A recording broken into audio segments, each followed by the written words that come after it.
to hang a number out there or a time frame. All I can tell you is, with the exception of gold and silver stocks, if you're in the stock market, please get out. If you're in cash value insurance policies and annuities, get out, because they're all invested in stocks and bonds. And in bonds, the 10-year and the 30-year treasuries have broken down through their 200-day moving average line, which means the yields are going to go up and the value of the bonds are going to go down. We predicted this at the beginning of the year when the U.S. $10 note was yielding 235. We said it was going to 350 by the end of the year. It's 330. That means all those bond portfolios that are held by all these pension and profit-sharing insurance companies have all lost money over the last several weeks. And if it goes to 350, which is really conservative, they'll lose more money. And why is that happening? Well, it's because all of the crazy money that the government and the Fed is spending, propping up bankrupt companies of one form or another. And so the dollar's getting whacked. It had a high of 89.5 on the USDX, and now it's 83 something. It's going back to 71.16. And when that happens, gold and silver go up. And it also happens, and why the dollar's going down is because of inflation's coming big. On the other hand, the yields are going up because of that inflation coming, and also the fact that foreigners who buy about $2.8 billion a day worth of our treasuries and agency bonds, agencies of Fannie and Freddie and that sort of stuff, and they don't want to really buy the bonds. But on the other hand, if they don't keep on buying them and the U.S. goes under, well, their dollars aren't going to be worth very much, because 64.5% of the foreign reserves of foreign governments are in dollars. So they're not in a very good spot. And that's why the interest rates are climbing as well. And they'll probably be even higher by the end of the year. We may see 4%. Now, the government is stuck. The government needs higher rates to attract money. But on the other hand, the Fed's saying, no, no, no, no, we don't want you to do that because we base mortgage rates on the U.S. U.S. 10-year note. So as the yields go up, the mortgage rates go up. Well, they're sitting with gazillions of houses. They don't know what to do with.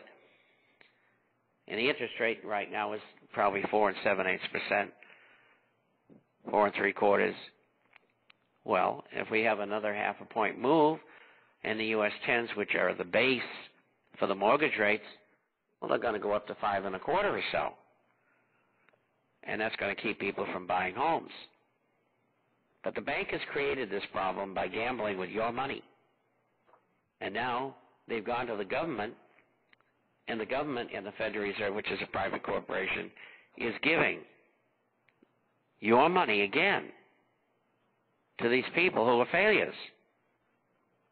True insanity.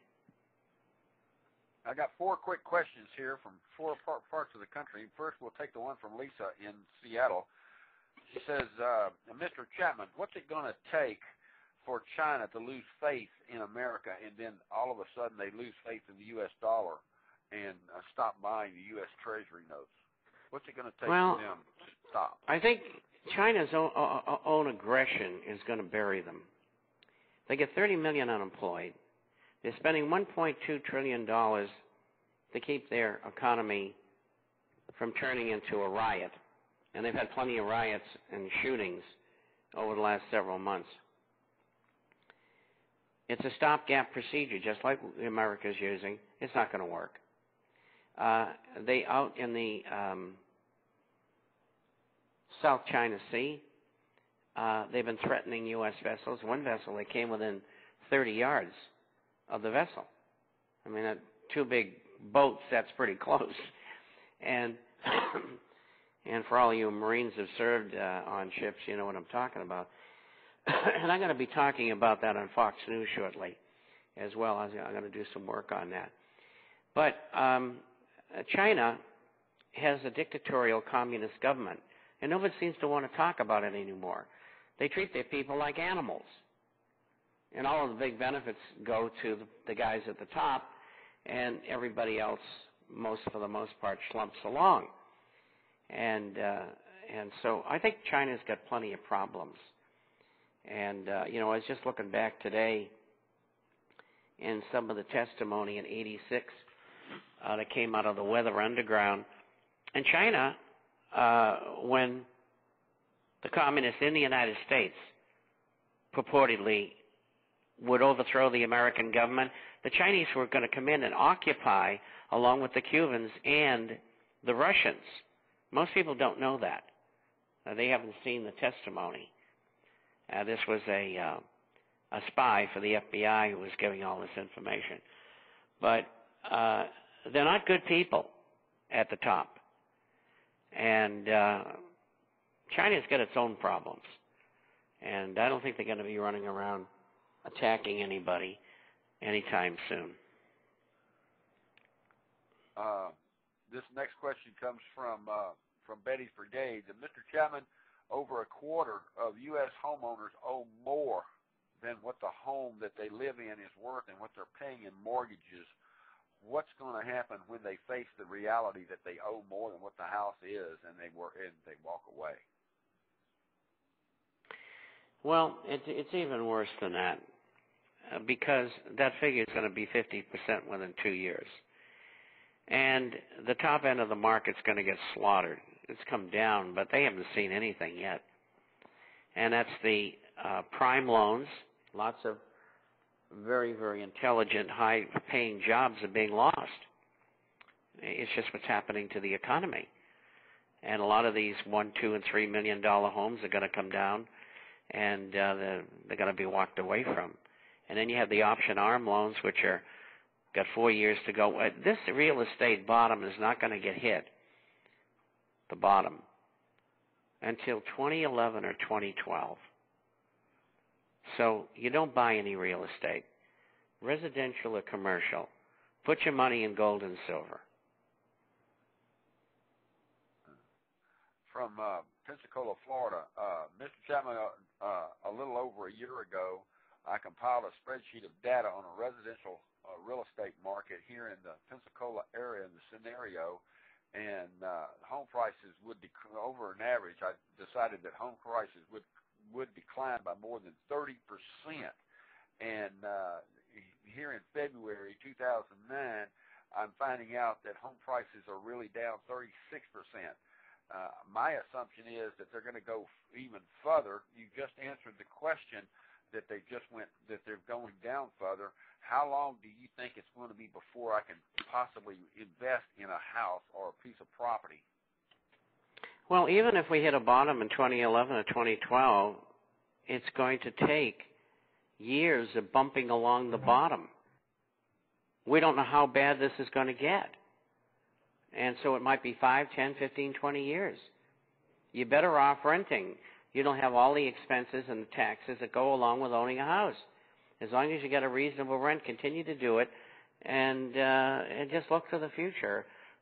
Subscribe to the International Forecaster. We seem to be able to pick the tops and the bottoms. This next one comes from Shreveport, Louisiana. Mr. Chapman, I own a house that my mother recently left me in her death. I also own the house that my uncle left me recently in his death, a little over a year ago. I own these two homes, and I cannot sell them for what they were really worth when my mother and my uncle lived in them. And you're telling me that their prices are going to go down further, but I own these outright. So what you're suggesting is don't sell and rent them instead? I don't know what your age and your position is. It's a hard call to make. But from a suitable standpoint, 52. I would be getting rid of the houses. unless you're living in one of them. Is sell them and get the money out of them, because goodness knows, I mean, if this thing lasts 15 years, you'll be 67 years old. I mean, there's all kinds of expenses that go with renting to renters. I'd be a seller. I'd put my money in gold.